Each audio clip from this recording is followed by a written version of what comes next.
Mes chers amis, bonjour. Aujourd'hui, nous allons parler du fruit de l'esprit. Beaucoup pensent que la preuve d'une vie spirituelle, ce sont les dons, prophéties, miracles, visions, guérir les malades. Mais dans la Bible, la vraie preuve que quelqu'un marche avec Dieu, ce n'est pas les dons, c'est les fruits. Les dons impressionnent, mais les fruits transforment. Les dons attirent, mais les fruits convainquent. Les dons témoignent de la puissance, mais les fruits témoignent du caractère. Épître des Galates, chapitre 5. La Bible nous montre que les fruits de l'esprit, c'est pas quelque chose que tu fabriques. C'est quelque chose que le Saint-Esprit produit en toi quand tu marches avec lui. Les fruits de l'esprit n'est pas un effort. Tu ne peux pas forcer les fruits. On ne voit jamais un arbre en train de transpirer pour produire un fruit. Les fruits viennent naturellement de la vie qui coule en lui. Si tu veux produire les fruits, tu ne dois pas forcer. Tu dois rester connecté au Saint-Esprit. Alors voici les 9 facettes du fruit et leur signification. 1. L'amour n'est pas une émotion. C'est une décision d'agir selon Dieu. 2. La joie vient de la présence de Dieu, pas des circonstances. 3. La paix, ce n'est pas des problèmes. C'est Dieu au milieu du problème. 4. La patience et la maturité du cœur. 5. La bonté, c'est la capacité d'être un rayon de lumière dans la journée de quelqu'un. 6. La bienveillance, c'est une bonté qui agit, pas seulement qui pense. 7. La fidélité, c'est être stable quand tout bouge. 8. La douceur, c'est la force maîtrisée. Ce n'est pas être faible, c'est être fort, mais choisir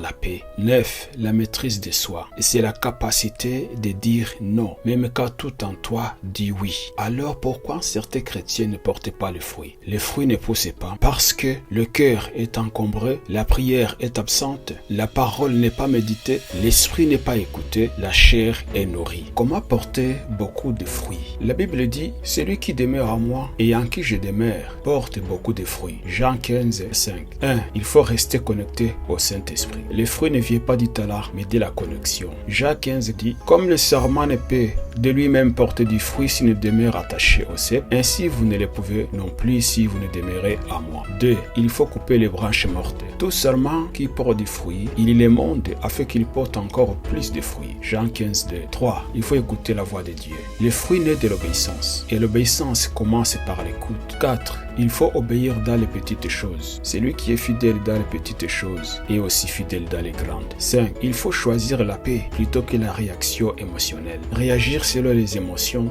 bloque l'action du Saint-Esprit, attriste Dieu, détruit le témoignage. Alors, porter plus de fruits ne consiste pas à faire plus, mais à demeurer plus profondément en Christ. Si tu as été touché par cet enseignement, écris en commentaire, je vais porter les fruits de l'Esprit. Et n'oublie pas de partager, de t'abonner afin de permettre aux autres d'écouter la parole de Dieu. Que Dieu te bénisse et à la prochaine vidéo.